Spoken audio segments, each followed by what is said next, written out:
Welcome Lund loyalists to John Lund Unleashed. Those watching on YouTube, on the John Lund Unleashed and Bay Area Sports Collective channels. Viewers on X, Instagram, LinkedIn, and Facebook, and Lundos listening to the podcast on Apple and Spotify. John Lund Unleashed, brought to you by 𝐟𝐸 Sports Medicine.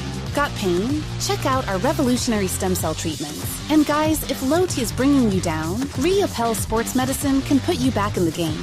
Now all juiced up and ready to go, here's Johnny. All right, it is episode 208. Thank you so much for joining us on this Thursday edition of the program. Everything must go. Let's go. It is big sale time. 3 o'clock is the trade deadline Pacific time. So if you're watching on the East, math, 6 p.m. on the East, 3 p.m. here Pacific time. Welcome to episode 208. It is John Lund Unleashed on YouTube. Maybe you're watching on X, Instagram, Facebook, LinkedIn, one of those other places. Thank you for joining us. If you would mosey on over to the YouTube page, that would be outstanding. Make sure that you subscribe, get those alerts on, hit that bell so that you don't miss anything. We put stuff out all through the day. And also hit the like button so that the algorithm will say, not half bad. If you do those things, that would be greatly appreciated. Thank you so much for watching us today. We appreciate it. It is deadline day, like I said. There's a lot to go. There's Robbie Ray right there. If you're going to do it, you might as well just do it right. I don't think half in and half out is the way to go, but we shall see what Buster Posey in his first trade deadline day does. And as Bob Melvin said, and I'll play it for you, they really have no choice. It's not like the guys in the clubhouse could complain at all. They have the worst record in baseball since mid-June. They have the worst record in baseball since the All-Star break, et cetera, et cetera. You know those things. Logan Webb, as you see at the top of the chalkboard there, pitched solid, had 11 strikeouts, just not enough, can't score runs. It's one thing or another with these Giants. Even when Logan Webb gets it done, they just got swept by the Pirates after just getting swept by the Mets, and now the Mets are back, and they have Tyler Rogers now, and they just got another bullpen arm from the Cardinals, so they're solidifying things. The big news today is that the team, because I think all the other wild card slots, as I've told you, are solidified. The Padres are the only one. Padres, Cardinals, Reds, Giants, those are the teams, but the Padres have them right now, and they mortgaged a lot of their future for Mason Miller, and I think the A's did a tremendous job. Now, as I always tell you, I think 9 times out of 10, the team who gets the best player in the trade wins the trade. But the Padres, could you imagine where they'd be right now? I mean, they traded for Juan Soto, and at the time that was great for A.J. Preller, but they gave up guys like James Wood and C.J. Abrams and Mackenzie Gore. I mean, imagine those 3 guys in the Padres right now instead of Washington, where the Padres would be. They'd probably be in first place in the National League West. And so they gave up a big-time prospect, the 3rd best prospect in baseball. He's a shortstop, but we all know how that goes. Marco Luciano was up in the top 10 at one point. This kid's only 18 years old that the A's got, and then they got 3 other pitchers. One's a 26-year-old. So we'll see how it turns out. Mason Miller's a closer. I think you can get closers any old time. So Camilo Doval, he's not Mason Miller. I'm not saying that, but I'd certainly put his name out on the market to see, because even if they could get somewhat what the Padres got for Mason Miller, I'd be up for that. I showed you on the cover of the show today, Robbie Ray. Look, I'd trade Robbie Ray. I get it. He's got another year left on his contract, and it would certainly be nice if he would come back next year, but you can sign pitching, and I'll show you what the free agent market looks like. They all like pitching in San Francisco. They sure as hell don't like hitting here, but they like pitching here. And a couple of guys on the Diamondbacks like Zach Gallen and Woogie have pitched really well against the Giants through the years. So there's a couple of guys like that. You could take a chance. I know you hate the Dodgers on a guy like Dustin May. I mean, there's a number of guys out there that are going to be free agents in the pitching market, and the Giants could go out, and all it takes is money. It's not my money, not your money. Just sell a bunch of garlic fries and get yourself a couple of starters next year. And, hey, Robbie Ray's been great, but you know what? This is the time. You've got the leverage. Teams are desperate. A team like the Cubs, who just got a number 5 starter yesterday from Washington, they need a number 1 starter. There's a couple of teams like that who, going into the playoffs, if they want to do anything, they need a clear number 1. Even the Dodgers, not that the Giants would trade with them, but Ohtani had cramps yesterday. We'll see. Those kind of things scare you. So the Dodgers could use more pitches. There's a bunch of teams that need pitching, the Yankees. So especially high-end pitching, Robbie Ray could fetch you a lot. Ray, Doval. I'm not saying Verlander could get you a lot, but at least Verlander is only on a 1-year deal. Why do you need him now? he pitched well the other day. He's pitched well a couple of times. He's pitched well a handful of times this year, good enough to win. At least you could get a flyer young arm for a guy like Verlander or something like that. So, look, if somebody wants to call on Ryan Walker, who's had a down year, I would listen on that. I'd listen on a lot of guys. There's a base of players that I think that the Giants need to keep. I'm not, Willie Adames started slowly. He's been their hottest hitter over the last couple of months. I'd still keep him. I'm keeping Devers. I'm keeping Chapman. You want to talk to me about Bailey? I'd talk on Bailey. I know he's a great defensive player, but I don't know. You want to talk to me about him because you got a big-time lineup and you can afford to have him in your lineup hitting just about nothing? Yeah, okay. I'd listen. I mean, Yaz isn't going to get you a lot. I know everybody wants to get rid of Yaz, but what's he going to get you? That catch yesterday might have been the catch of the year. So anyway, we got a ton of stuff to get to today in regards to the trade deadline. And again, if I miss something, because I'm going to try to keep my eyes peeled today. But if I miss something, hit me up on that. And look at that this morning, trending already. Robbie Ray, Buster Posey is trending. There's all sorts of stuff going on. So we'll keep an eye out on the trade deadline. That is the number one story. Rodgers to the Mets. We'll get into who else could go by 3 p.m. The Yaz catch, Miller to the Padres. I'll show you what they got. And that's twofold. That's interesting from an A's perspective, even though they're in Sacramento. I know we got some A's fans around and interest. And plus, it's the team that the Giants are chasing. And while I think that long-term, the Padres will probably regret that trade like they did like they should Juan Soto because of those players like Abrams and Wood and Mackenzie Gore, who the Padres could have right now. You look at Mason Miller. I think you can get closers. I like Mason Miller. He's really, really good. And early in the season, the reason he has a 3.76 ERA is because early in the season, he struggled. He's great. Unless the Padres are going to convert him to a starter, which some teams have talked about, and he can be a hammer starter, be like a number 1 or a number 2 starter, I think that's a big overpay.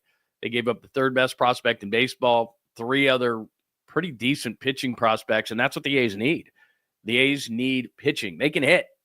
They need pitching. And then, you know what? When your team as bad as the A's are, what do you need a closer for anyway? I mean, you need closers are for teams that are going to win games.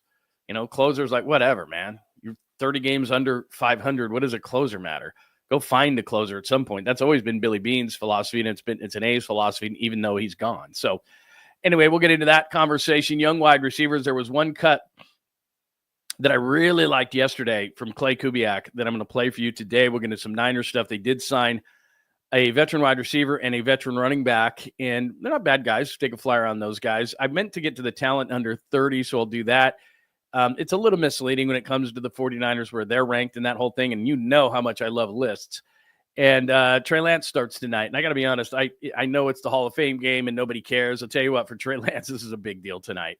So we'll talk about that because I don't hate Trey. So we'll get into that. A couple of really good caboose stories today that you're going to laugh your ass off on. So we got a ton to get to today. So again, welcome in episode 208, and it is a Thursday edition of the program. Thank you so much for making the time. Wow, we got a bunch of people in the chat room today. If you wonder what's this chat room you speak of? It's on John Lund Unleashed on YouTube. So if you come to John Lund Unleashed on YouTube, hit up the chat room. We got a bunch of great people in there. You do not have to agree with me. You don't have to agree with people in the chat room. Just have a good time. We have a great community that we are building here, and it is a heck of a lot of fun to hang out. Our good friend Jeff is here, and he was the first one in today, and Jeff's been around for a long time, and it is great to see him. I'm sure he's busy and he's not here every day, but I like seeing Jeff in here, and I've met Jeff before. Great guy. Awesome to see you today. John Joseph, saw you in here early today. Good morning to you. Joji, Konnichiwa, you're here early today. I love it. Scott is here today. Good morning to you, my friend. It is great to see you. Happy Thursday to everybody. We've almost made it. Christopher, it is nice to see you, my friend, one of the original Lund loyalists. I appreciate it. Scott is here. Dom is here. What's up, dude? I got to get with you, Dom, because I need another logo. It's not a bottom of the pint logo. I got something else going on that I need to talk to you about. So I know I have your information, so I'm going to hit you up at some point today if you got any time. The Nutter is here today. You Trippin' is here today. That is outstanding. Good morning, Naomi. It is great to see you as always. Jake, good morning. Lost Crew. We got a lot of the regulars and people popping in. Tommy is good this morning. Good to see you, my friend. It is nice to see you. The 916 and Daniel. What else do we have? Todd Williams. Hello, Todd. It is great to see you. Yeah. That is a great word, by the way. He's a meathead. I like Elliot Ramos, but God, over the last handful of games, it's like, bro, you don't know the infield fly rule? I learned that when I was 8.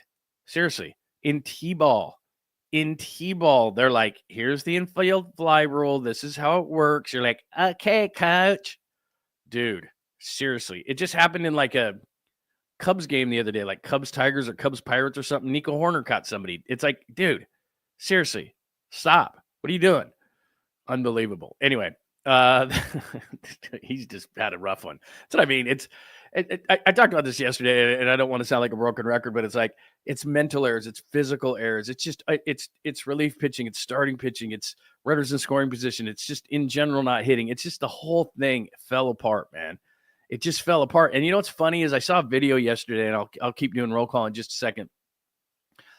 But somebody posted this yesterday. It was brilliant. Do you realize that the Giants, remember when Casey Schmidt hit that grand slam in LA against the Dodgers? There was something like 51-39 or something like that, or 51-20, whatever it was. No, not 51, because they only have 54 wins. 41-29, maybe it was, and they were in first place in the NL West. And Casey Schmidt hits that grand slam, and everybody's doing great. And then they're like 13-27 since that point. I mean, it's just unbelievable. Oh no, we suck again. That's a great call right there. Hey, Bebop. Yeah, that's absolutely great. Was that Rob Schneider? Tacky, good morning to you, my friend. Matt Williams is in Ramos's head. Somebody is. Nathan, good to see you, my friend. Nathan Hyatt, our good friend, is here this morning. JR, also to see you, my friend. So awesome, man. Anyway, Rocket New Era. Hey, yo, good to see you, my friend. Good morning. Good morning. We have our first super. If you want to get your questions, comments, thoughts on the air, 100%. It is always great to hit us with a super and support the show. Break out the pitchforks, trades, fire Melvin. Yeah, I think the lunatic fringe is frustrated because, you know, the thing is that if they didn't show potential, we wouldn't be so pissed off, right, Daniel? I mean, wouldn't be pissed off. If they just were crap all year, it'd be like, okay, I get it. They suck. And we'd be over it.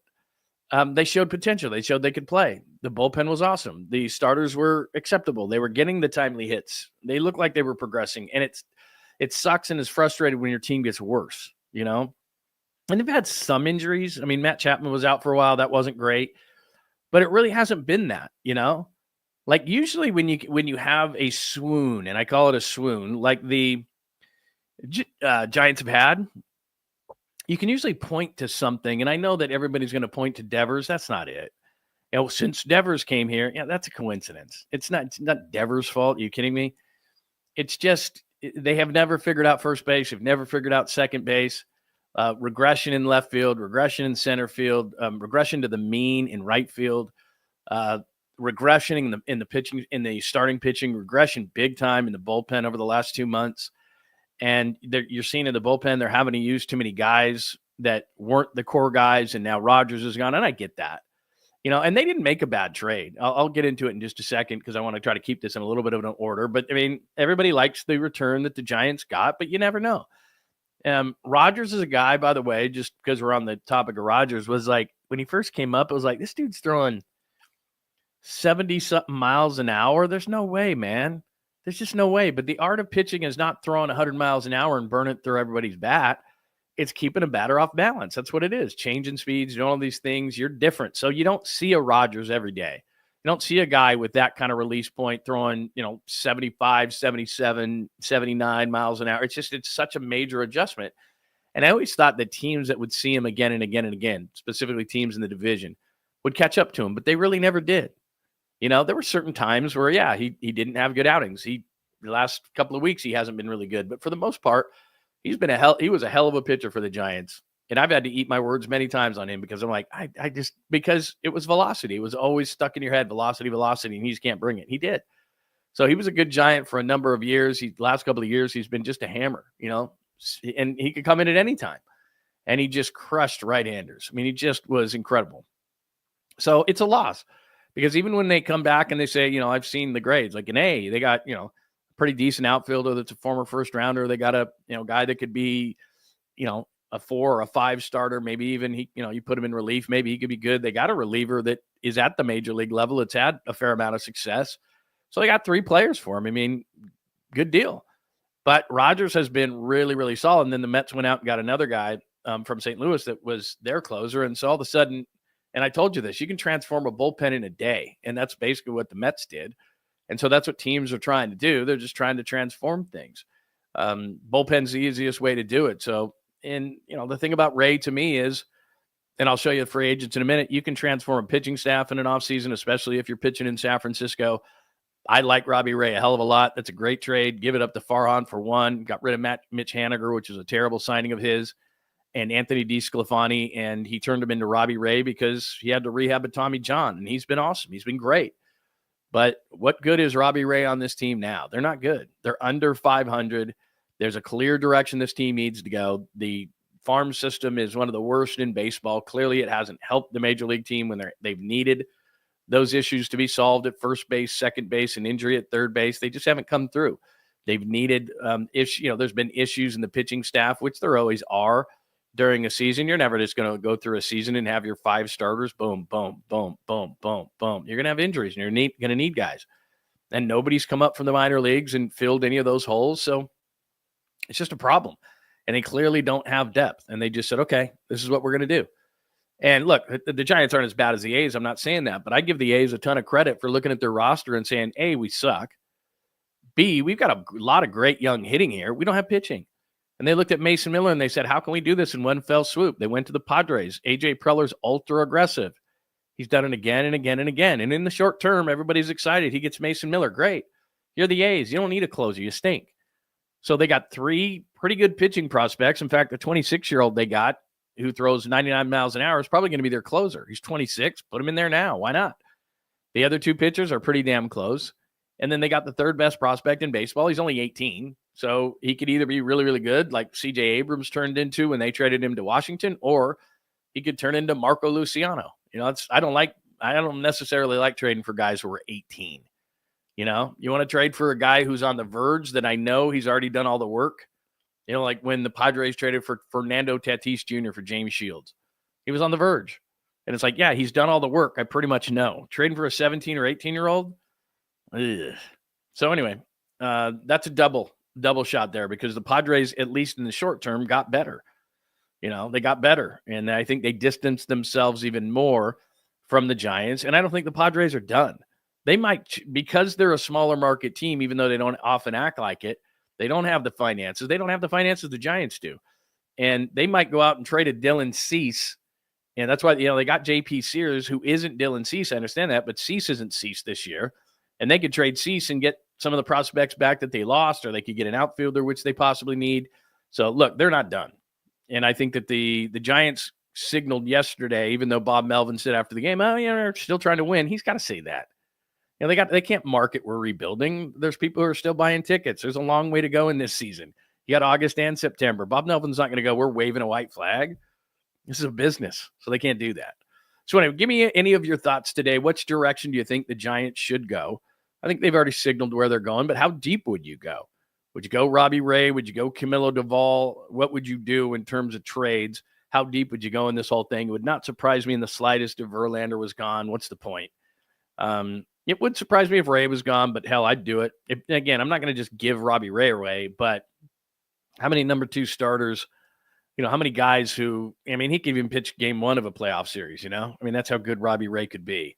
And there's just not a lot of those guys around. And there's some that are on the market, but a lot of them are having bad years. A guy like Zach Gallen, who normally would be, Sandy Alcantara, it normally would be one of those guys, won the Cy in 2022, and he's had a couple of nice starts, but he's still got an ERA around or over 7.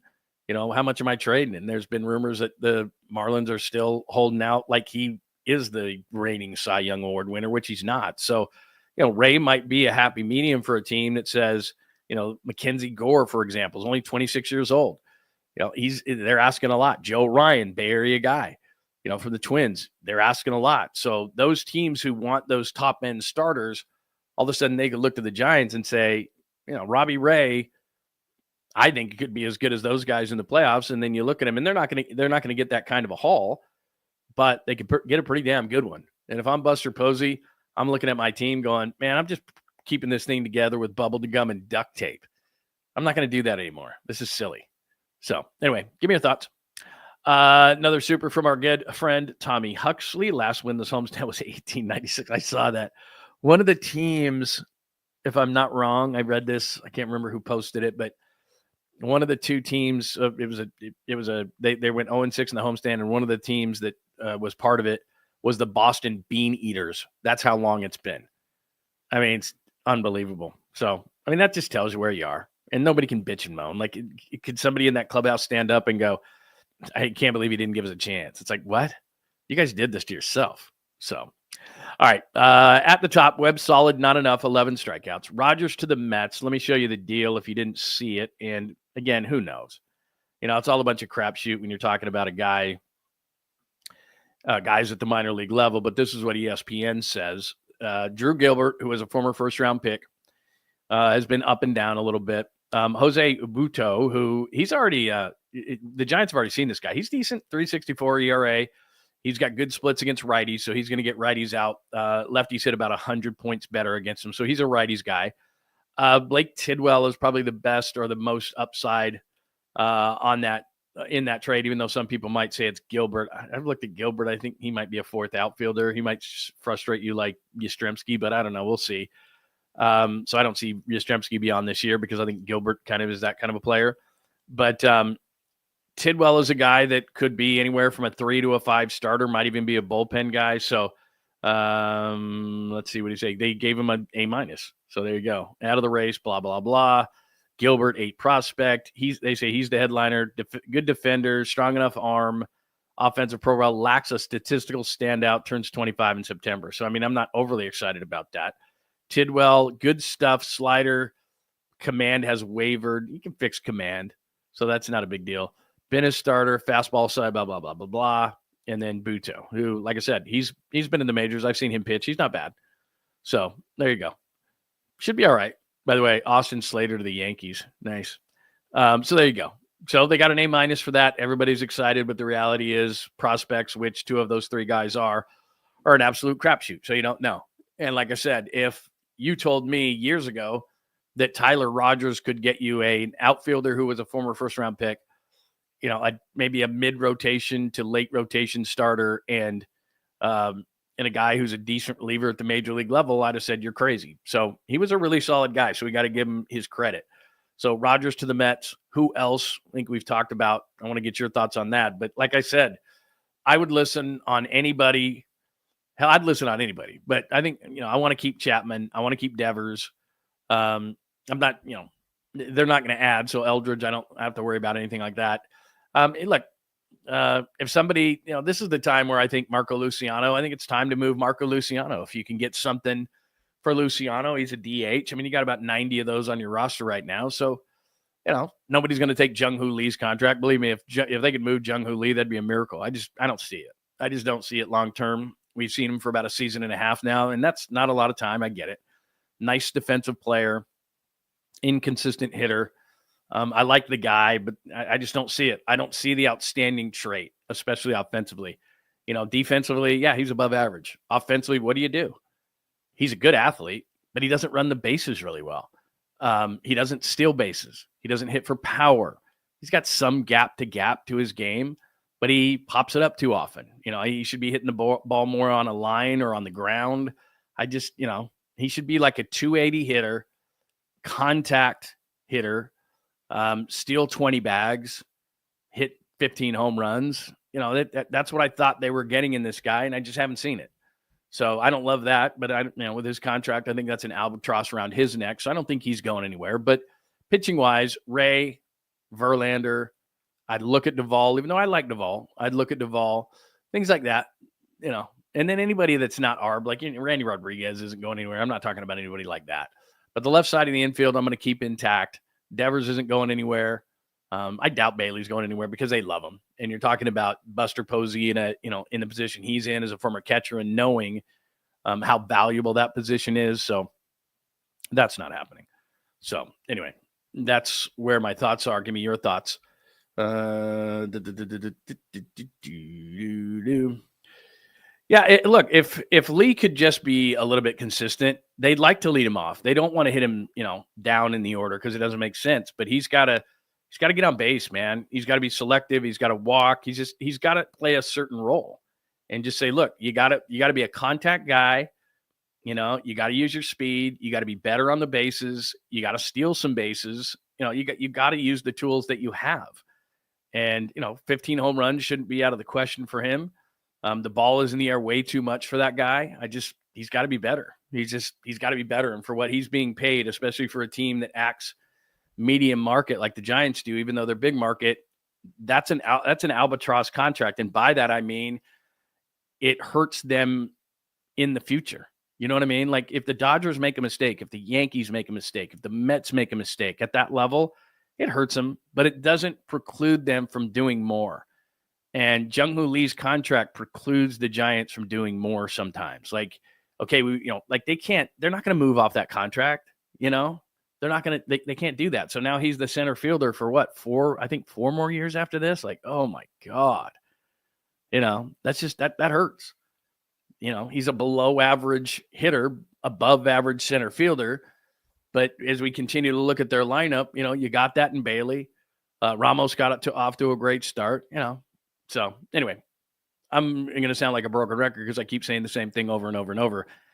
I think you're wide open for business today. I think you got to make moves. I think that Robbie Ray, as much as I like him, I can sign pitching. In fact, let me show you one thing just to kind of back that up. Look, that's why I'm not trading hitters. I'm not trading hitters because it's hard to get hitters. And plus I'm not sending that sign. Like just for the sake of conversation, hey, somebody makes a great offer for Willy Adames. I mean, it'd have to be through the roof because I finally got a guy to sign here. I don't want to trade him. Let me show you this really quick. This is, that's the Padres. I don't really care about that. Deadline grades. I had something up here of free agent pitchers. Let me see. I think this is it. Hopefully this is it. Yeah, so this is free agent pitchers. So yeah, whatever, Tucker. But like Dylan Cease, he hasn't had a good year, I get it. Zach Gallen hasn't had a good year, I get it. Framber Valdez. I mean, these are some of the pitchers that are free agents next year. Michael King, who's had some injuries. Brandon Woodruff, who Milwaukee just bounces back from Milwaukee. I mean, there's a number of guys who are free agents. By the way, Devin Williams, how awesome would that be? So you get rid of Duvall. Hi, Devin Williams. He doesn't really fit New York. But I mean, in Milwaukee, I mean, it's just the guy's a hammer. And there's other guys. None of those hitters are going to sign here. But there's other guys, like you could take a flyer on a guy like Dustin May. I know he's a Dodger, but before injuries, I mean, the guy looked like he was really on the fast track throwing 98, 99 miles an hour. And look, he's just coming back from injuries. And he hasn't been good. But I mean, if you could get him on a 1 or a 2 year deal, one with an option or something, and you just say, okay, you'll be, we'll pencil you in as like a 4. And all of a sudden, and start looking at the, Logan Webb is going to be Logan Webb. You got to go out and get a number 2 starter, but you just saw the guys, that are out there. I mean, there's a number of guys next year. You could sign a number 2 starter among that group that I just showed you. Landon Roop could be a 3. I don't know what to make of Birdsong, but then you could get into the, 4 or 5 type of starter. Zach Littell was a guy that's a former Giant, did pretty well in Tampa Bay, got traded to the Reds yesterday. Now you can get a number 2 and a number 4 in the offseason. You absolutely can. And I like Robbie Ray. But for Robbie Ray, you can probably get, really nice pitching prospect and maybe another bat prospect. So I think it would be absolutely worth it because you're not going anywhere this year and you already started. And Bob Melvin can say everything you wanted. In fact, let me play that for you. They can say that, hey, we're still in this thing and we're still trying. That's just marketing to me. Here's Bob after the game yesterday. Still trying to win games here. I mean, we have a pretty deep bullpen. So, and we got a bullpen arm back too. So it hasn't changed in what our expectations of ourselves. But you also understand that, we put the front office in a tough spot too, and they have to look at the future and the now. I think this might be a combination to where we have some depth in the bullpen and, got something back, obviously, they liked. I get it. You got to say that. You're talking to the fan base. This is a business. You can't just say that, yeah, we're in the tank, so don't come out and buy tickets.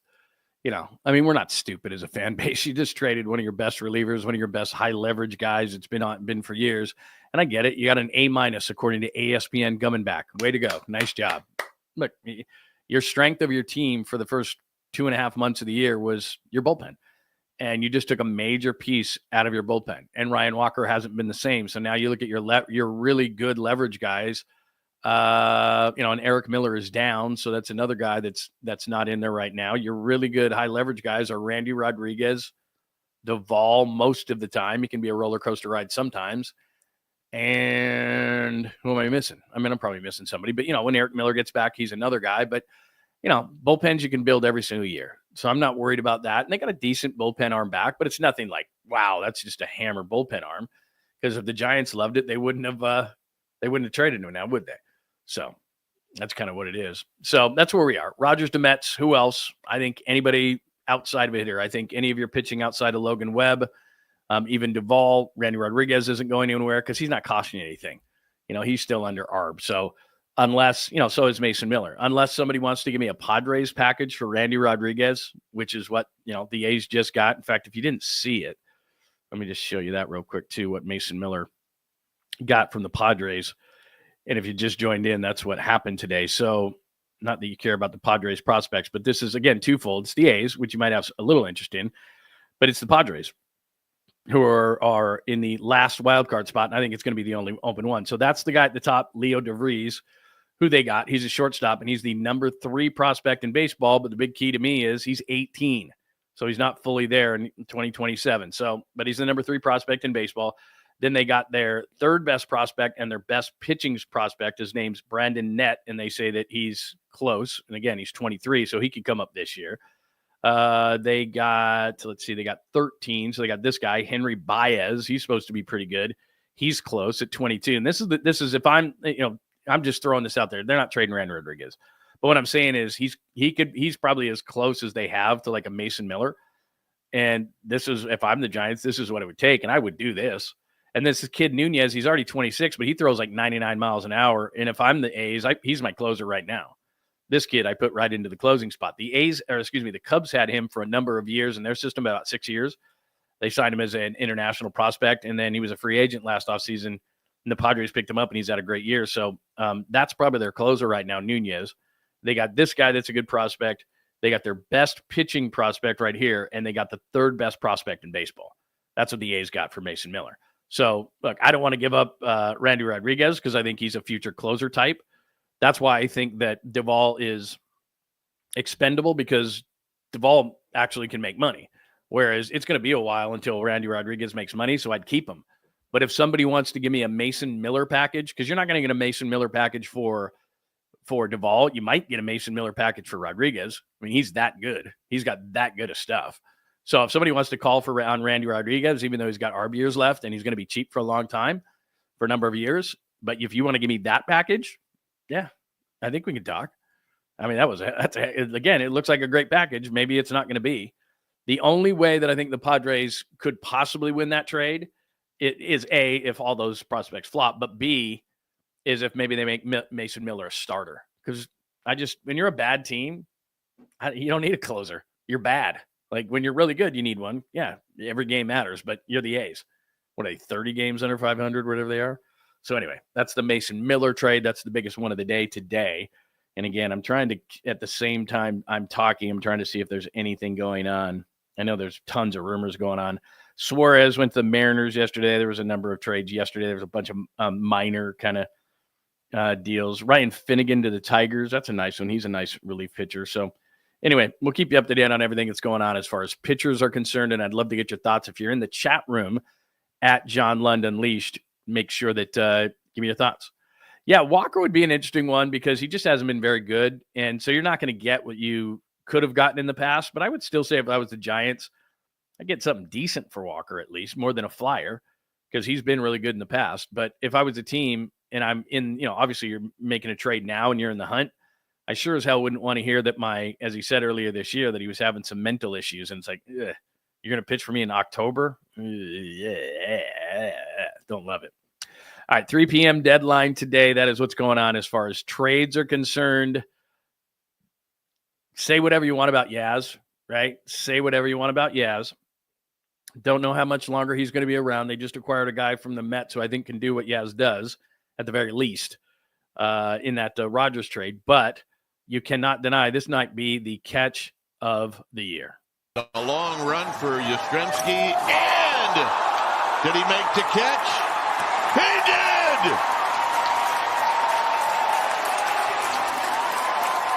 Are you kidding me? Are you kidding me on that? So, there will be no Yaz hate on the show today. None. Absolutely none. You want to trade him? I get it. That's fine. But there will be no Yaz hate. I mean, 9 times out of 10, dude is like, you think I'm jumping into the bullpen?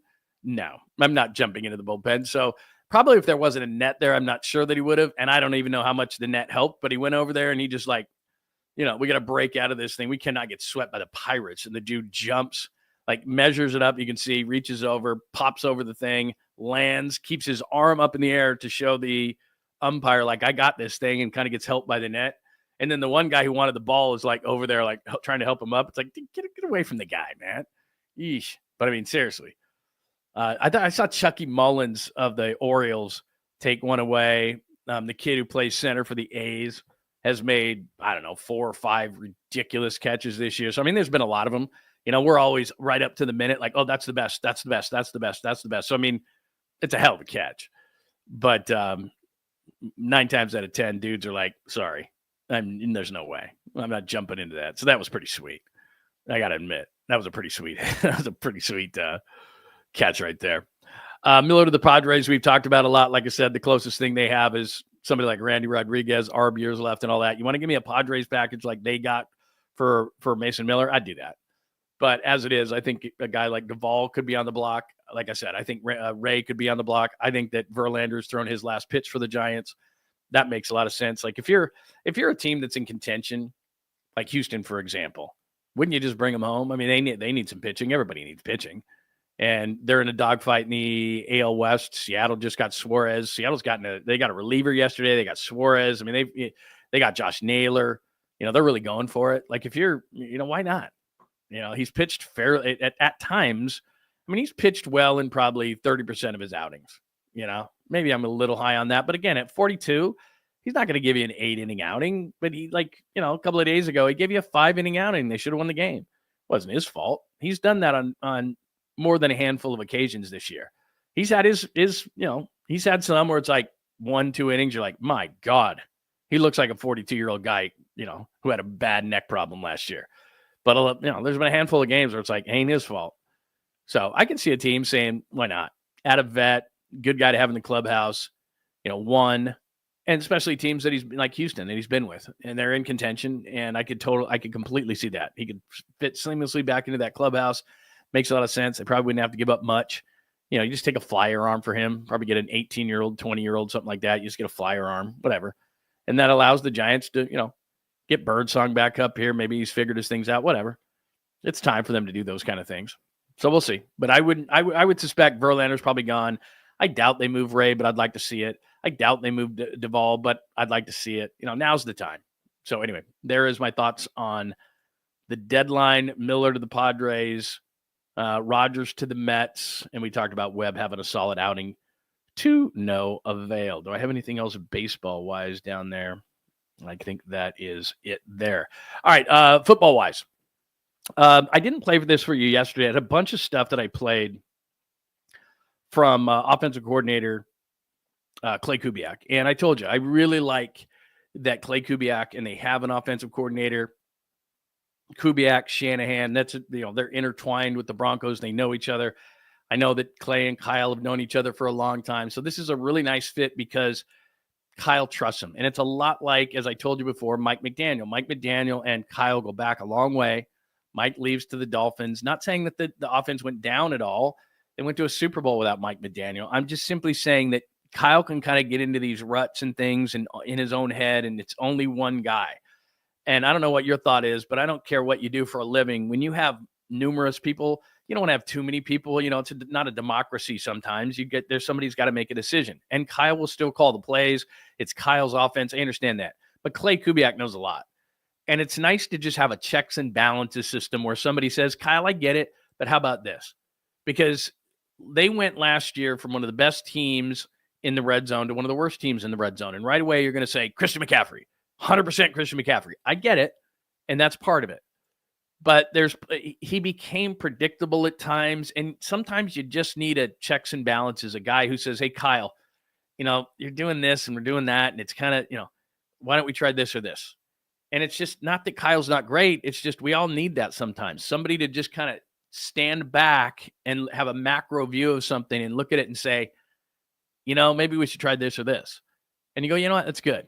You just want to have that. And it has to be somebody Kyle can trust. And so like Mike McDaniel, he's known the Kubiaks for a long time, knows Clay Kubiak, trusts Clay Kubiak. And he was really an impressive guy at the podium. I guess this was 2 days ago because they were off yesterday. So I played a lot of it yesterday. But one thing I didn't play was him talking about the young wide receivers, because we're all sitting there going, okay, Ayuk's out for a while. Robinson's going to miss the first couple games. He's looked really good in camp. We forget about Russell Gage, who's a veteran. We forget about 𝐤𝐨𝐫𝐞𝐫, who's a veteran. I mean, there's some guys around. 𝐾𝐭 is a guy that, hopefully in a couple of weeks, he's going to be back. I'll tell you about some guys they signed in a minute. But we're all assuming, like, who's that wide receiver that's going to step forward? And look, I'm high on Jordan Watkins.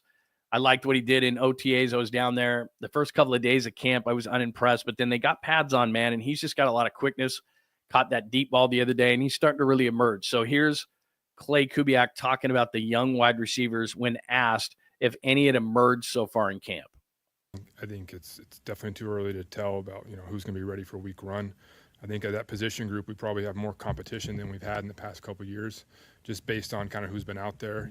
With BA being out with his injury, with some of the young guys we have with Jordan, with Jake, who also hasn't been out there, but it's given a lot of guys opportunities to show what they're made of. Guys we haven't seen a lot of. But as far as, saying who's ready for week one, who's going to be out there, it's definitely too early to tell. All right, so that's, because everybody kind of gets excited about things, and what coaches do is they kind of pump the brakes on some guys. But like I said, I think Watkins has been really good. There's been a couple of other young guys. Everyone really gets excited for young guys because you just don't know. And I think what's going to happen here is if they continue with the injuries the way that they've been. And again, my big concern right now, it's not Ricky Pearsall. It's not even Brandon Ayuk, because he's on track to come back. And I think that it's going to be a pup list thing where he's out the first 4 games. But where I think this thing is going is, I don't know that 𝐾𝐭 is going to be ready. And I don't even know if he's any good, even though he's had good OTAs. I think this thing is going to come down to, you're going to see Pearsall on one. And then I don't know from there. If Robinson misses the first 2 games because of a DUI, this thing could be Russell Gage and Isaiah Hodgins. They signed a couple of guys today. Let me just pop this up for you. And it doesn't overly excite me, but I understand why they did what they did. Here's who they signed yesterday. Andy Isabella, if you remember, is a guy at a UMass, and the Cardinals actually drafted him first. And he's bounced around the league a little bit. And he's got really good speed. He's undersized, could play in the slot, but it's never just really worked for him. And a lot of people liked him when he came out. Like I said, I think it was a 2nd-round pick, and it just hasn't worked. And so they're bringing him in. And then Amir Abdullah has had a little bit of success in this league. Detroit, the Raiders. I don't know. I'm not sure if he's more than a camp body, because I see the top 3 running backs. Obviously, it's McCaffrey, who's 100% healthy, I'm telling you. And then it's Garendo easily. And then Jordan James, I've sang his praises since the minute I saw him in the first day of camp. I mean, he just darts through a hole so quickly, and he's so low to the ground and so small. I don't even know if he's 5'9", but he's not small. He's short, and he's got big legs. He can catch the ball out of the backfield. He's not afraid of the moment. Big-time program at Oregon. I like him as a 3rd back. He's just one of those guys who looks like the Niners did it again and found themselves a good running back, and they've got really good depth. So Abdul is a guy that might be a camp body. I'm not so sure, but I do think that their top 3 running backs are set. So it just might be that, they want to kind of save McCaffrey from himself, and they're just not going to use him very much. So they bring in another back, a veteran back who can run some of the offense, block, not get Brock killed or something if he has to stay in there, that kind of stuff. So we'll see if either of those guys fit what the 49ers are going to do. But especially at wide receiver, they're going to have to possibly continue to bring in veterans and see if somebody can stick, because week 1 is looking ugly. I mean, I see Pearsall, and then I don't know, because we know where Ayuk is. We know Robinson's going to miss the first couple of games. This Jennings heel thing, man, or excuse me, not heel thing, calf, which again, calf could lead to Achilles, but I'm not going to go there yet. But the calf thing is a concern. There's just no other way to put it. And he's not out practicing, and the more he misses, the more you get concerned. So, we thought, well, at least it's going to be Jennings. Well, is he going to hold out? No, he's not going to hold out. All right, they're trying to work on a deal. Now he's not there because of a calf injury that he had in OTAs. So all of a sudden, the only guy, and he can get hurt too, is Ricky Pearsall. And they've got veterans that we forget about, and everyone wants to get excited about the rookies. If Watkins keeps this up, maybe he can be in the mix. But right now, as you just heard from Clay Kubiak, that's not quite the case. So the young wide receivers, The Niners signed a running back and a wide receiver. Probably people saw this and talked about it a couple of days ago, and we had so much stuff going on that I didn't pop this up, but they ranked the NFL teams based on 25 and under talent. So graduated players, Brock Purdy no longer, Pooney no longer, Jair Brown no longer. I'm not a big Jair Brown fan, but you know that. And then you start looking at, this is basically the 24 and 25 draft, right? So Mustafa's hurt. D. Winters, I think, has looked good in camp, so I think he's got an opportunity. Renardo Green, I think, is going to take another step. The hamstring doesn't help. And Ricky Pearsall's got to stay healthy. And then you go to this year's guys. Mikael Williams is only 20. Alfred Collins is a guy. I really like C.J. West, especially if he's going to be on a package of the rush package and be in that turbo package with guys like Josh Huff on the outside, and you're going to bring in Mikael Williams, and you're going to have Bosa. I mean, I think that could be a really nasty package. And I really like Upton Stout. But the reason why they're 30th is it's unproven talent. I like their young talent. Now, would I put it in the top 10? No, I would not. But I think they're being put 30th out of 32 teams because it's a lot of unproven talent. And we've talked about this. Offensively, they're fine. Offensively, they got plenty of talent. I think this is a team that's going to score upper 20s, low 30s. They're going to be like a top 5 scoring offense. Defensively, Robert Saleh has already told you this. It's going to take a minute. And what we're talking about in under 25, look at the names on that list outside of Ricky Pearsall. He's the only offensive guy. Mustafa, injured. Winters has got to come through. Green's got to come through. I'm going to add Upton Stout to that. Defensive line-wise, West has got to come through. Collins has got to come through. Mikael Williams has got to come through. At some point, Nick Martin is going to be on the field. Right now, he's not in the mix as far as the top 3 linebackers are concerned, but that can change. But D. Winters is a part of that at just 24. So, look, there's a lot of unproven talent on this team. It doesn't mean that they are devoid of young talent, which is what people will see when they read that ESPN piece. They'll go, well, the Niners, their time is gone. They don't have enough talent to contend. Yeah, they do. They have young talent. It's unproven talent. Which way is it going to go? They're going to score points. Purdy, Kittle, Trent Williams, McCaffrey, Ayuk will be back at some point. Yeah, the wide receiver core right now, because of the injuries, namely because of Jennings now, because Jennings, Pearsall, and a third, either like a Russell Gage or a Watkins could possibly come through, or somebody they can pick up off the wire, or somebody after cuts are made, or whatever the case may be, they could pick a third receiver up. And with Kittle and McCaffrey coming out of the backfield, they'd be fine. But now, when you're looking at Jennings possibly being out, that's going to be a problem.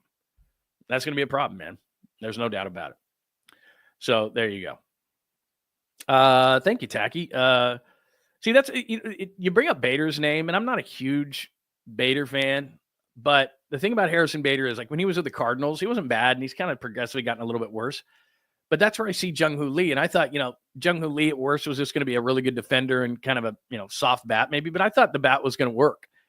And that's what I'm starting to see with 𝐿 Lee, is like a Harrison Bader type, where Harrison Bader's a really good defender, but he doesn't give you much of a stick. And I'm starting to look at 𝐿 Lee going, is that what he's going to be? Like, is that his ceiling?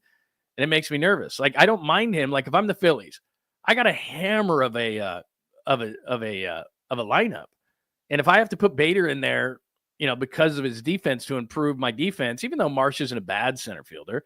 But I mean, if I get Bader in there, and let's say it's a late inning thing, and I have, I put Bader in center, and maybe I move, I move Marsh over, and, I get my best defensive outfielder out there. I'm okay with that. But Lee needs to be a player that can hit for the Giants, and he's just not doing that. And so I'm looking at center field for the Giants and going, he's kind of a Harrison Bader type. I don't mind him. I don't mind him if he's on the right team, because he's not a great stick. So anyway, all right. So thanks for keeping me up to date on everything, because like I said, I'm trying to do 2 things at once, walk and chew gum at the same time, and try to stay up on these things. And again, the biggest trade this morning, if you missed it, Mason Miller goes to the Padres, which fortifies the Padres against the Giants. Mason Miller was a guy that a lot of people thought he's not going to move. I think it's a brilliant move by the A's. They get the 3rd best prospect in baseball, even though he's only 18. 3 pitching prospects, including the Padres' best pitching prospect, a really good pitching prospect who is their 13th, who's ready to be in the majors, and a guy who, though he's 26 years old, has really found himself since the Padres picked him up from the Cubs in the offseason. He's only 26, and he throws 99. I wouldn't be surprised if he was the closer for the A's whenever he gets there. So that's the kind of package. If you're going to move Mason Miller, who's an ARB guy who's got a couple of years left until you even have to pay him, that's a great move by the A's. Bad teams don't need, teams as bad as the A's don't need a closer. So that's a nice move. That's a nice move by the A's, I think. So that was the biggest move today. And we'll keep you up to date on everything. And if there's a huge move, make sure that you have your alerts on at John Lund Unleashed on YouTube, because we will make sure that we keep you up to date on that. So let me go to the chat, make sure that everybody's, again, I just hit up some quick Niners stuff, and then they'll have practice today, and I'll keep you up to date later today. We'll keep you up to date on anything new because the Niners are back on the field today. But any other thoughts on the trade deadline today? How deep would you go if you were the Giants? Like I said, everything must go. If you're not Devers, Adames, Chapman, Webb, who else? Something like that. I'd be open to just about anybody. I don't want to trade Randy Rodriguez, but if you want to give me the Mason Miller package that the Padres just gave up to the A's, I'd certainly consider it. I'll tell you that. We have our daily Bob Melvin hate. I understand that. Oh man, let's see. Let's see.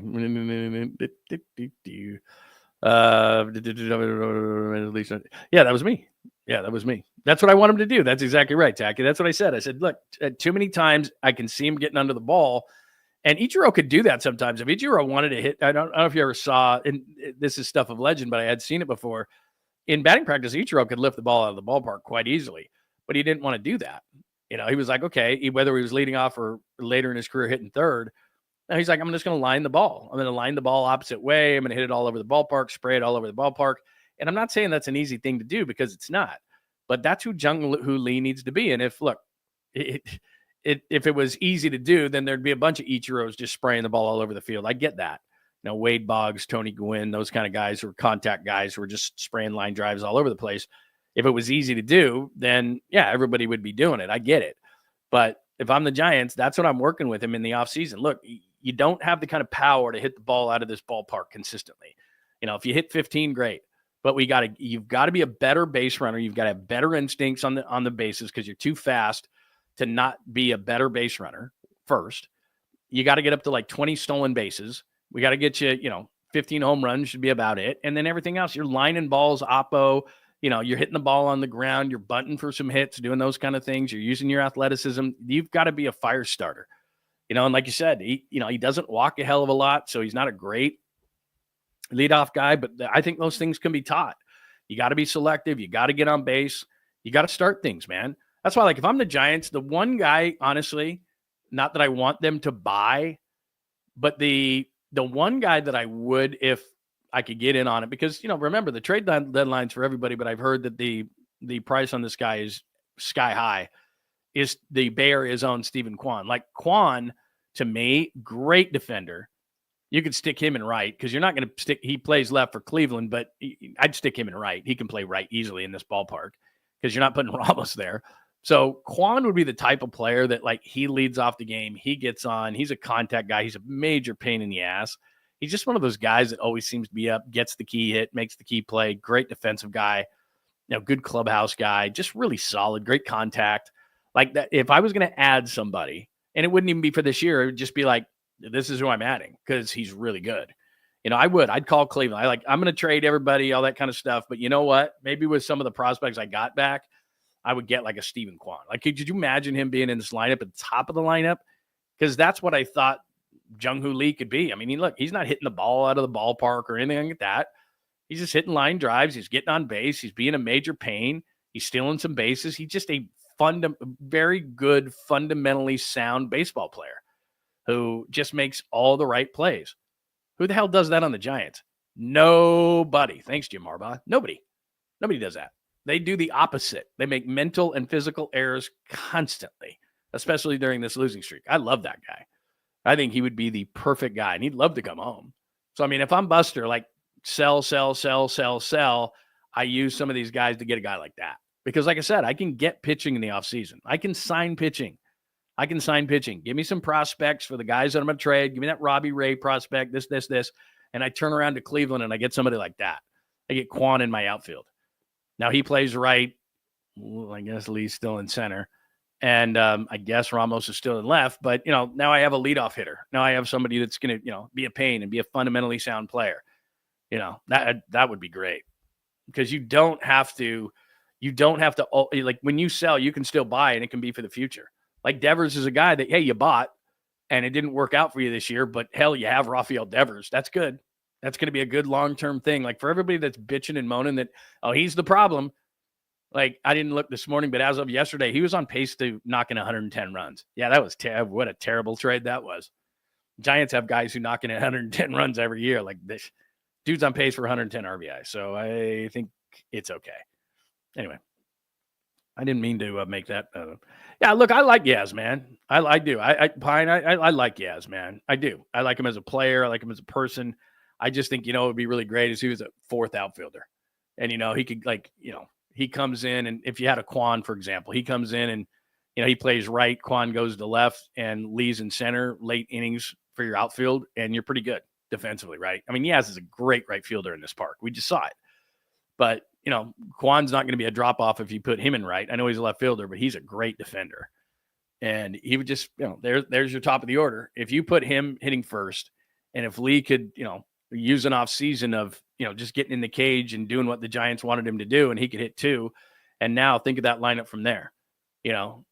Devers, Adames, Chapman. Now you're cooking with some gas because they need somebody at the top of that order that is going to contact, get on base, be a pain, divide the attention of the pitcher like that, make the right fundamental plays. That's what he does, man. He's a really nice player. Anyway, that's a nice little tangent. All right. Any other thoughts? And like I said, keep those alerts on today because I am going to, if anything happens, I will pop on. Yeah, I love the guy. I really do. I mean, it's not like I'm sitting here watching a bunch of Cleveland games, but every time I do, that dude is he's doing something to help his team win. And you're just like, God, that guy is a major pain. Like just one of those guys, Anyway, I like him. All right. There you go. I've made that abundantly clear. All right. Let's see, a couple other things that we got to hit before we hit a nice, sweet, clean, family-friendly caboose pistol. That guy's starting tonight for the Chargers on Thursday night versus the Lions in the Hall of Fame game. I don't dislike Trey. What's ironic about this, if you'd remember, when Trey was a rookie, I was down at camp, and Jimmy obviously was still here, and we're watching Trey, and we're like, this dude's pretty good. He's putting the ball where it's supposed to be. He's moving out of the pocket. It's that's why training camp is dangerous. He's looking good. And there was even whispers down there like, this good dude could start. Like this dude, I'm telling you, early in his career, first year, first camp, everybody's like, this guy could start. He's looking good. He's moving in the pocket. He wasn't on point, completely with his accuracy, but it wasn't bad. And he was making plays and he was confident and he was running the offense and all. We're like, this guy's not bad. And there were even rumors like, So then they go down and they do joint practices with the Chargers. And I'm telling you, just because he knew what the Niners, this is why, like I said, it's dangerous in camp because a lot of times what the defense is going to do. They're kind of working on some things and Trey made some plays. And remember, he's playing with the second team. He's not playing with the first team. So he's not going ones versus ones. It's twos. He's playing against twos and threes. And so, it was maybe a little bit easier to look good. He goes down there and they're playing the Chargers. And that week they had joint practices and he was going against the Chargers ones. And it looked like it was in a completely different language. It was like, what is he doing? He looked like Nuke Lelouch. They're flying all over the place, couldn't hit anybody, looked confused, just lost his confidence. And from that point forward, Trey Lance was never the same. He never regained his confidence. Of course, he had the injuries and all those kind of things, but it started from his first camp, like this dude looks really good, to going down to a week of camp against the Chargers in which he didn't have a clue. And it kind of just went downhill from there. And it was we're looking at each other like, is this the same guy? And so the irony of tonight's game is there's Trey Lance right there in those beautiful Charger uniforms. And hopefully, I don't know if they're going to use that for a football, that green thing, but hopefully, I hope Trey does great. I hope he does really, really well. I don't hold out much hope because I watched him a bit with the Cowboys. And I think was it the last game of the year last year? And it was like, oh my God. I mean, it's just his accuracy issues. And I thought you could correct that to a certain point. And with him, it just hasn't happened. And I remember because I covered Josh Allen for a couple of games in college. I was a sideline reporter. When I was in Salt Lake City, I worked for a radio station and I did a daily show and I worked for the Utah Jazz and all that kind of stuff. But on the weekends, I worked for ESPN too. And I did, regional games. And I happened to do a game I had to go up to Laramie, Wyoming, of all places. And the wind, you've never been in a wind like this. It was unbelievable at halftime. And this was like an October game. The sun was out and everything. It wasn't like I was freezing.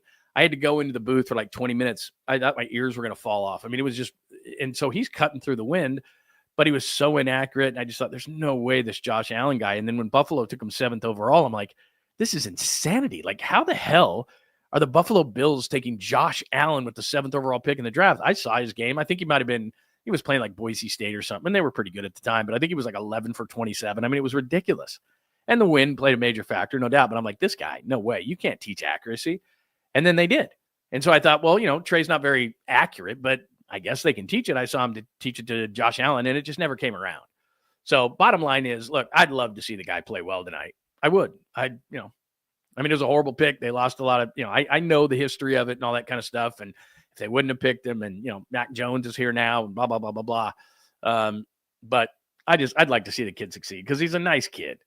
But he was in over his head, hardly played at North Dakota State, played 7-on-7 high school football. He just never learned to play the position. And that's a major problem in the NFL. There's just, where the hell do you learn? You don't, you can't. They can't, there's no minor leagues now. Great. You can throw it through a wall. You can run. You can do this, that, and the other. Can you do what Brock can do? Can you decipher it quick? Because that's what the position comes down to. And I was watching a clip from Tom Brady the other day, and it was so brilliant, whether you like Brady or not. And Brady said, you know what? He goes, it was one of the most brilliant things. Let me take Trey off the screen there. He goes, it was one of the most brilliant things I've ever heard a quarterback say, a former quarterback. And he was, might have been on Rich Eisen or something. And he said, if I didn't like the look that I got from a defense, he goes, here's the advantage of being the quarterback. I didn't have to snap the ball. He goes, if we had a play call and I studied so much film, I knew what the defense was going to do. So I go up to the line and I see what I've got called is not going to work against this defense. I turn, I've got like 3 plays. I turn, I change the call to something I think that's going to work, to a run, to a different pass play, to whatever. And guess what? I would know if they were going to blitz. I would know where they were blitzing from. I knew what, what coverage they were going to be in. So all this different, like, he knew everything. He knew everything. And you know what? Probably 8 times out of 10, he was right. They could fool him sometimes, but Brady, most of the time, maybe 8 out of 10 is too much. Maybe 7 out of 10. But he knew before the ball was snapped what was going to happen. And he would stand there and look at the defense, and he's like, I don't have to snap the ball. I got 2 other plays I can go to. And if none of them worked, he would just basically go to a run play and say, okay, I'll get 2 yards here and we'll live to fight another day. Even if it was like a 3rd down, we'll live to fight another day. The worst thing that can happen right now is that I run a dumb play. I turn the ball over. Well, and nobody thinks like that. And he was like, I don't have to snap. I don't have to run this play. Well, Trey Lance didn't know that because he hadn't played. And so here he is just blind, and the ball is snapped. And now he has to decipher. Tom Brady and Peyton Manning and all the greats and Drew Brees, they already deciphered it. So then when the ball was snapped, and we always talk about you have like 2.2 seconds to decide what you're going to do, right? 300-pound men are trying to rip your face off. You got 4 or 5 guys out on a route. You got to read every one of them where they're going to go. That guy's got outside leverage, inside leverage. Can you fit it there? Can you, you got to go through these reads. 1, 2, 3, 4. As fast as you in 2 seconds, like 2.2 seconds. Well, you know what really helps? Knowing what the defense is going to do before the ball is snapped. And so Brock can do that. Brady can do that. Guys can do it. Trey Lance and some of these other guys, Justin Fields, they don't know. And so then they snap the ball, and that's when they start deciphering. You don't have time to do that. And so all these people sit there and they're like, they love the arm of the quarterback, and they love the athleticism of the quarterback, and they love all these different physical traits that everybody falls in love with, but they don't realize what's here. And nobody gives credit to that. At least fans don't. Like, he's 6'4", 220. He can throw it through a brick wall. Awesome. When he goes up to the line, like Brady says, does he know what the defense is going to do? Can he get out of that play and get to a new one? Alex Smith was awesome at that. Just keep me out of the bad play. You don't always have to make the play over the top for 80 yards, but just don't turn it over and don't get me the 8-yard loss. Okay. Don't do that. Now, even the Bradys and the best of them can do that, but the guys who are the best quarterbacks in the history of the game knew exactly what was going to happen because they had worked that hard on it. And that's what it is. And so a guy like Trey Lance, what did he have to go on? He had North Dakota State. He looked over to the sidelines. They'd hold up some picture. He'd run a play. He didn't change plays. He didn't have 3 plays to go on. And if everything broke down, guess what Trey Lance did? He ran, and he was the best athlete on the field. So now you come into this situation, and it's like, I've never learned to play this position, right? And it's like, good, you're thrown in there right now. You got one opportunity. You got hurt. Here comes the backup. You're out. Oh, Brock Purdy played really good. Sorry, you're in Dallas. Oh, they got Dak. Sorry. Now you're in, you're the Chargers. Oh, yeah, you're going to unseat Justin Herbert. I mean, there's no way. So anyway, I didn't mean to go on such a long tangent about Trey Lance tonight, but that is your football. And everybody's freaking like, real football tonight. It's like, yeah. I mean, I like it. It's cool, but it's not real. Sorry to disappoint. All right. Before I get to the sweet, clean, family-friendly Caboose pistol, and it's a good one. I have one hilarious one and one that's fairly comical, but one is a, I'm not going to call it a top 10-er. Might be a top 25, though. Might be a top 25 of all time. Might be a top 25 of all time. Don't want to oversell it, but Joji, I wouldn't disagree with you. Trading Buckner and getting Kinlaw. Yeah. I mean, they just thought this is going to be really easy. We're going to trade Buckner and get Kinlaw. It's like, well. Hey, Carlos. Good luck with Trey Lance. If you can succeed in the shenanigans, the cameras and yeah, no, believe me, man. I wish there was a system so that these guys could do it, could realize it, because then, you work with a guy like NFL Europe used to be or whatever. Then you're working with a guy and saying, look, this is the defense. Then the mental side of the game is coming around. It's too late for him, I think, because who's going to give him the opportunity? If you're a first round pick, they're going to give you an opportunity. But after that, like, he's not a first round pick at Dallas. He's not a first round pick at the Chargers. How's he going to figure it out? It's going to be hard, man. Good morning, Antonio. It's good to see you. What up? The Gigantes are like a slow rolling train wreck right now. I get it. It's a marathon, not a sprint, but come on, guys, stay in the race. I think it might be too late, but we'll see. I mean, look, it doesn't mean because you get Mason Miller that you're going to be a better team. Just ask the Giants. June 15th, they got Devers, and we all went. Remember, June 15th, they got Devers, and I believe they were a half game behind the Dodgers, and we were all like, oh, my God, they could win the division. I might have said that. I'm not going to admit it, but I might have said something to that effect, and it was like, what the what? So, some of these guys help, some don't. It's crazy, man. Let's see here. What else do we got? Anything? All right, let's do this. You're going to love this. By the way, before I get to the sweet, clean, family-friendly Caboose pistol, and don't go anywhere, by the way, John Lund Unleashed on YouTube. Please make sure before you leave today that you are subscribed. Get those alerts on, because it is trade deadline day, and if anything happens, like Mason Miller being traded to the Padres today from the A's, but they got a big-time haul back, then we will get those alerts out. We'll do a quick hitter on it, and so forth and so on. So tomorrow, I told you that we were going to have a great Friday interview, and I think you are going to be highly entertained. I taped it on, what was it, Tuesday or Wednesday, whatever day it was, and Tuesday, I think, because today's Thursday. So I taped it on Tuesday, and we'll run it tomorrow on the show, and I'll actually put out some teasers later today, which is another reason to keep those alerts on. So it's going to be great. I don't want to hear that the Dodgers are in on Quan. If they get him, I'm going to be so pissed. I'm not going to be pissed at the Dodgers. It's the system. Like, everybody gets pissed at the Dodgers. It's the system, man. It is what it is. Like, they just want to win more than anybody else. I know they have the money and all that kind of stuff, but to me, when you compare apples to apples, it's how much of your payroll is, how much of your income, of your baseball related income, is dedicated to payroll. And the Dodgers, it's something like 71%. It's like the highest in baseball. They're like, yeah, we have the most revenue. We get it, but they just put it into payroll. And as much as you hate the Dodgers, it's like, damn, they want to win. And so I would be pissed. Like, that's going to piss me off if that happens, because that's the perfect guy for the Giants. And I'm not saying that it's to win this year. It's just like, let's go, Anyway, all right, let's do this because I told you that this was going to be an outstanding caboose pistol today. And I do have two very good pieces that I think you're going to enjoy. So let's do it. Time for the sweet, clean, family-friendly caboose pistol. John Lund Unleashed presents the caboose pistol. Wedged in the crack of her buttocks. Somehow, someway, Lundo thinks this is the best way to leave a final impression on you for the day. The old caboose pistol, everybody has one. Did you say caboose? I know some women who could hide a machine gun in there. Yeah. Leave me out of this, you weirdo. Here's John. All right, just double checking to make sure we don't have any trade deadline stuff.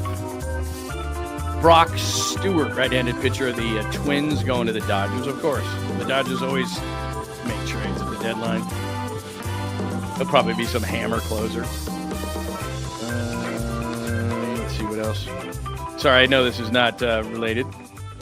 There's my good friend who blocked me, John Heyman, saying, will Stephen Kwan be traded before the deadline today? Well, that's what we're all asking. Give us more information than that. Tell us if he is or isn't. Don't ask me the question. We could do that by ourselves. All right, we'll keep you up to date on everything that's going on. All right, first and foremost, and I know how this can happen, and I'll explain to you why, but here's the first thing that we'll talk about in this week, clean, family-friendly caboose pistol. The canned cocktail maker High Noon is warning customers that some of its vodka seltzers were accidentally labeled as Celsius energy drinks. So could you imagine going to the gym and like, oh, man, I got to have something, and then you pop one of those Celsius, which Nick Bosa pumps those and is an endorser for Celsius. And by the way, if you'd notice on my, you can't really see my desk here, but I was big into that Celsius cherry cola, and I'm going cold turkey, just water. Let me see if I can get just water. That's all I'm doing. I'm doing water now, and I'm not doing I'm done with energy drinks. I'm done with Celsius, any of that kind of thing. But now kids are probably scrambling for Celsius and trying to suck them down like it's Charlie and the Chocolate Factory, looking for the golden ticket.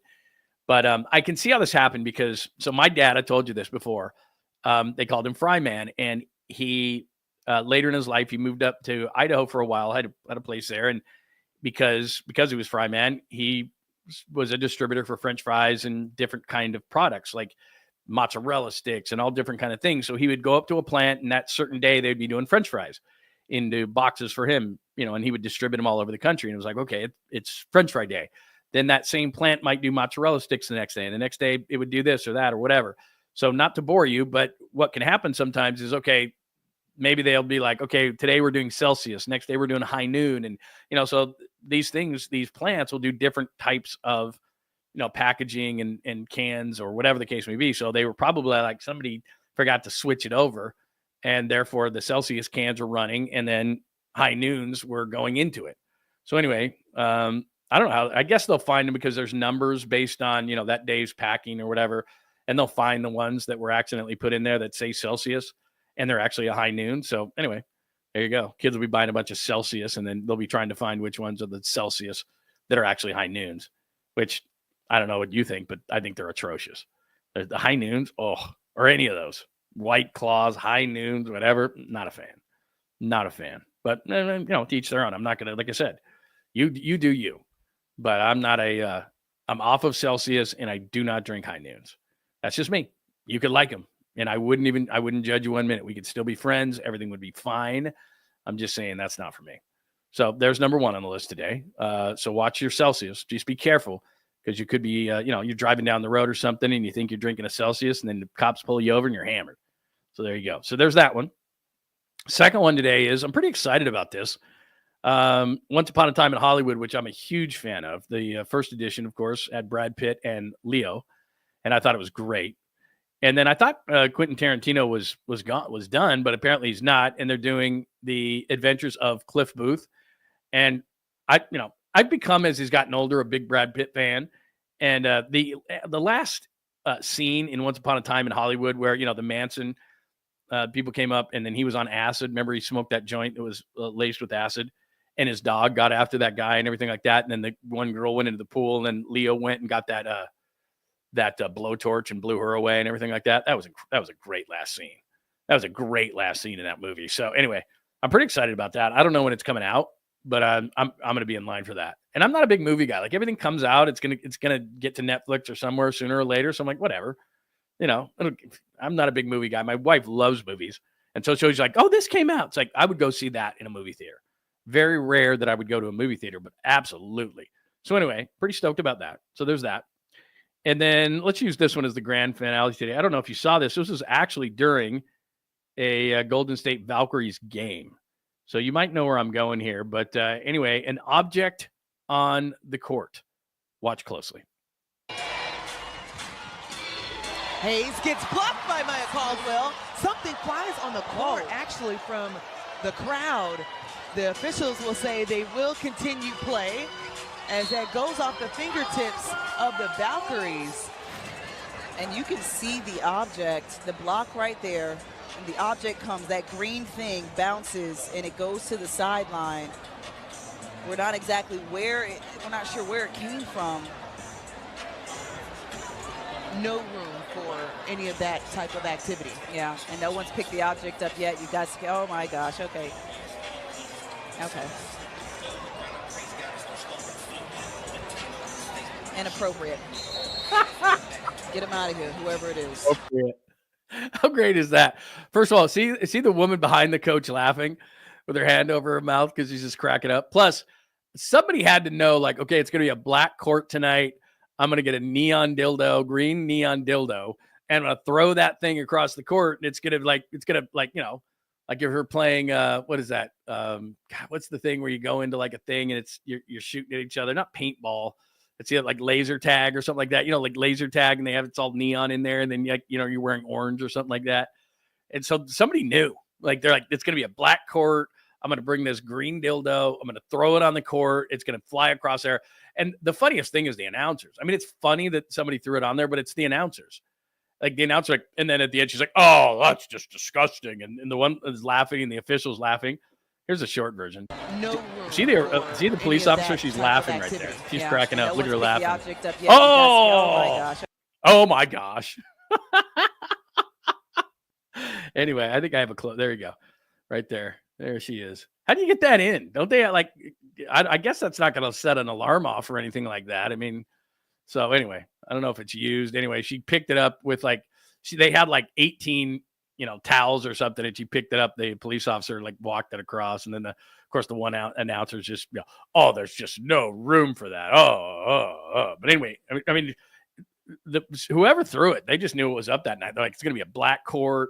It's going to be this green thing. It's going to go flying. They're going to see it. They're going to stop play. It's going to be hilarious. And so now, as an aside to this whole thing, I can't believe they do this, but I think it was Bovada, one of the gambling sites. They actually did I don't know if you can bet on it. Again, might be just one of those things, kind of like when it's like, you know, who will this player sign with or whatever, but you really can't bet on it. They actually did what color would the next one be that was thrown on the court, like red, yellow, blue, whatever. So this might start like a thing. And, you know, and I thought they only did that in Buffalo. Remember they did that in Buffalo the one year? I think it was against the Patriots, and one came flying on the field near the goal line. And the official was like, I'm not touching it. Like, somebody's got to get down. Like, a hazard team in a hazmat suit has to get down there because I'm not touching that thing. So anyway, it was outstanding. Yeah, I guess you do. I guess you just, yeah, that's probably it. You just put it in your pants, I guess, something like that. Because, yeah, it's not going to set off a metal detector or anything like that. But anyway, I mean, I thought it was kind of hilarious because that's somebody who's smart. Like if it was on like a regular basketball court, I mean, you could see it, but not like that. I mean, because that court was like, I guess it was black, it was super dark. And all of a sudden this green, you know, neon green, lime green thing comes flying and bouncing across it. You're like, right away, you're like, what is that? Anyway, there you go. That might become a thing. We'll see. But usually that's what happens. Like, it happens once, and then the announcers kind of react like they did. Like, just act like it's nothing. Like, relax. Act like you've been there. Like, whatever. Somebody threw something. Because she's like, oh, my gosh, that is just so uncalled for. It's like, it's just somebody having a little fun. Relax. Yeesh. It's getting all mad. Like, what's that going to hurt? I'm not going to respond to this comment. I'm not going to respond to that comment, whatever. I'm not at all. I'm not going to respond to that comment. This is a professional show, man. This is a professional show. We're not responding to things like that. Anyway, anything else we need to do today on a Thursday? Caboose Pistol. That's right. It is our favorite time of the show. All right. I think that'll do it today. And again, episode 208, Webb solid, not enough. Rogers to the Mets. They did get an A for their return. We shall see.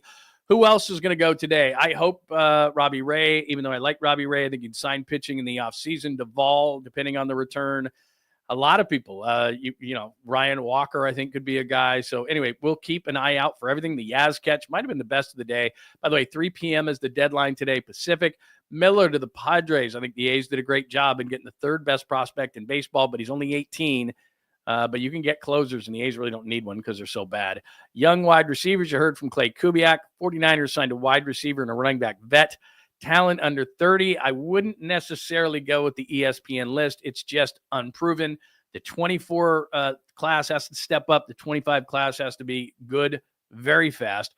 Trey Lance starts tonight for the Chargers against the Lions in the Hall of Fame game. Good luck to him. And the sweet, clean, family-friendly, and was extra family-friendly today, Caboose Pistol. Thanks to Daniel and Tommy with Supers today. Appreciate you contributing to the show. Anything else today? Did I miss any trades today? All right, I'll keep you up to date on trades. Anything happens, please keep those alerts on. If you're on X, if you're on LinkedIn, if you're on Facebook, any of those places, saunter on over to John Lund Unleashed on YouTube and make sure that you're subscribed. Hit us with the like before you get out of here, please. And if you would be so kind as to keep those alerts on so that you'll know when news breaks. Everybody have a great Thursday. We'll see you tomorrow. Great guest. I'll send out, by the way, have those alerts on because I'm going to send out some teasers for tomorrow's guest, which is going to be a lot of fun. So we'll see you then. John Lund Unleashed. Have a great Thursday. Thanks for hanging out with John Lund Unleashed. We'll try to be better next time, though I wouldn't hold my breath. Please like and subscribe on the John Lund Unleashed Pod YouTube channel. Watch live shows weekdays at 8 a.m. on YouTube, Instagram, and X. And make sure to have your alerts on for shows throughout the day or night. All things Lund can be found at johnlundunleashed.com. johnlundunleashed.com. Goodbye!